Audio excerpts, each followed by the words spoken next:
Hey friends, diplomacy is supposed to be about friendship, not threats, right? Well, someone forgot to tell China's top diplomat in Osaka, Japan, because this week, a Chinese Consul General, yes, a Chinese government appointed diplomat in Japan, went online and threatened to cut off the dirty neck of Japan's Prime Minister, Sanae Takaichi. Let that sink in.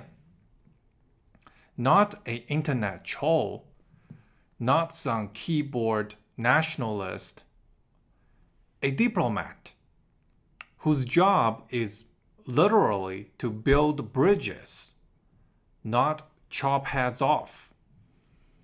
And that, my friends, perfectly sums up what China's foreign policy has become.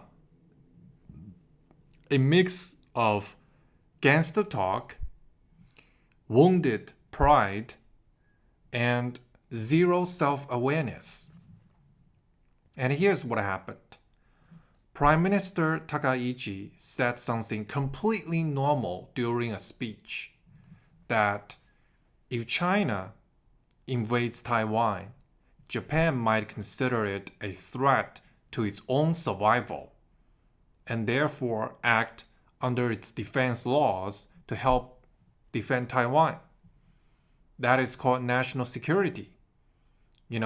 What every sane country discusses openly. But Beijing went ballistic, and their Osaka Consul General Xue Jian, who clearly majored in unprofessional conduct, fired off a post on X Twitter saying, "We have no choice but to cut off that dirty neck that lunged at us." Excuse me, that is not diplomacy. That is mafia talk. Something you would expect in a Hong Kong crime movie, not an international embassy. And Tokyo immediately lodged a strong protest, calling this remark extremely inappropriate. That is Japan's polite way of saying, "What the hell is wrong with you?" And Beijing's response? "Oh, this was just a personal comment." Yeah, right.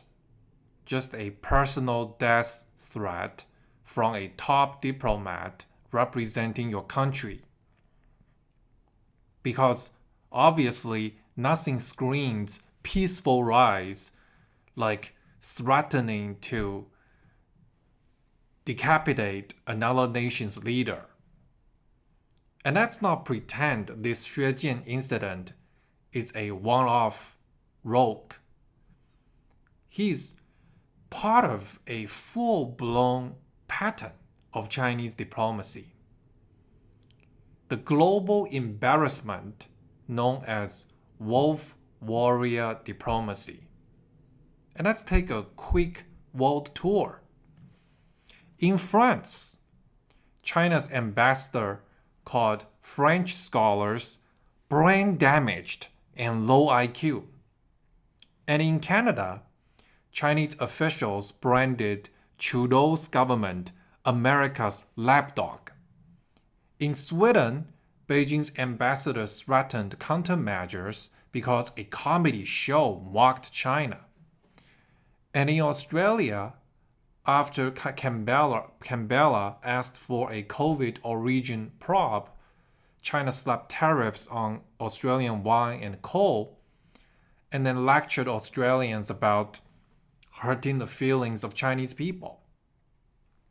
And then in Britain, a Chinese diplomat was filmed punching protesters outside the Manchester consulate, and Beijing defended him.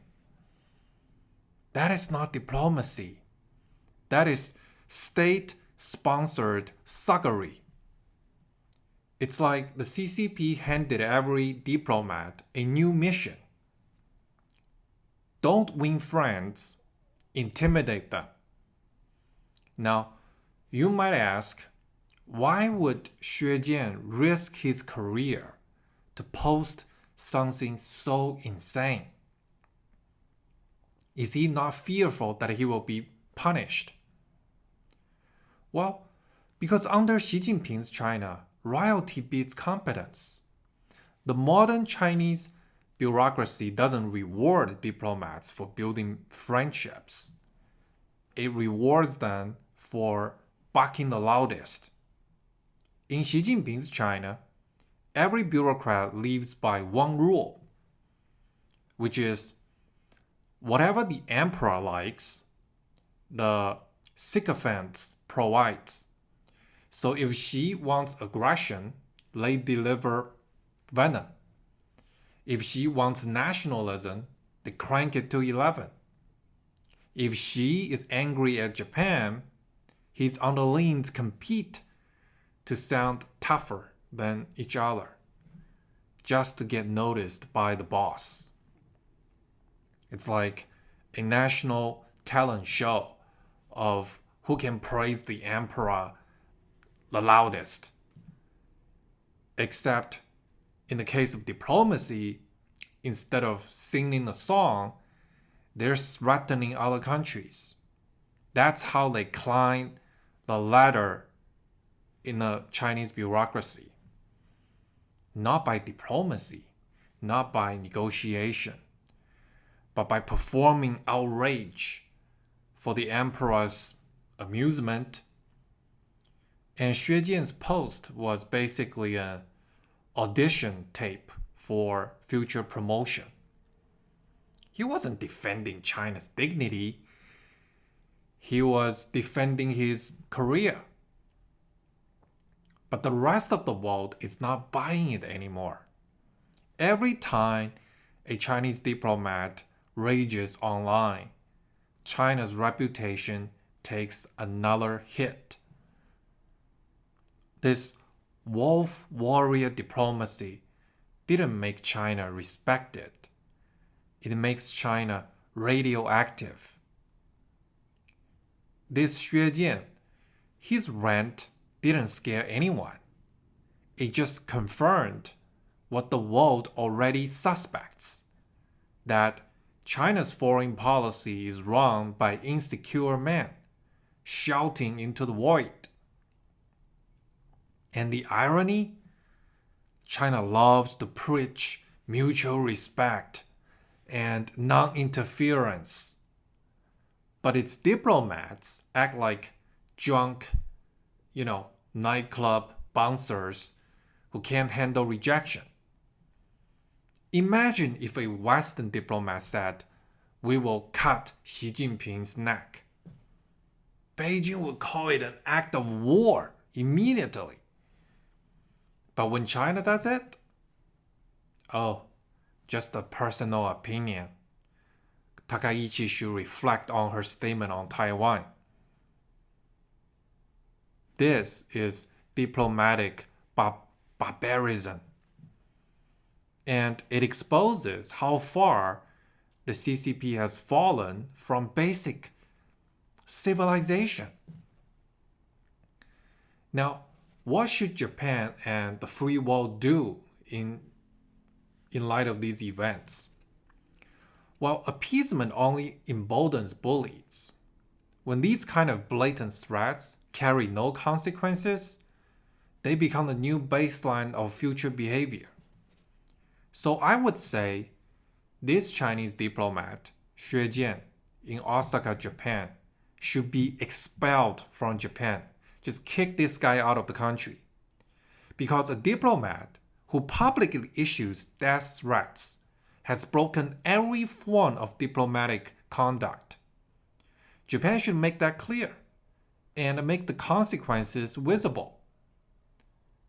Expulsion in this case is not escalation. It's enforcement of basic rules.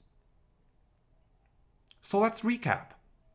While Japan's Prime Minister calmly talks about defending democracy, China's diplomat in Osaka is out there posting death threats in public. And that is the story of modern China. A government so terrified of losing face that it trades dignity for rage and respect for fear. Wolf warrior diplomacy was supposed to show strength, but really what it showed is weakness, because you can't intimidate your way into global leadership. You can only isolate yourself.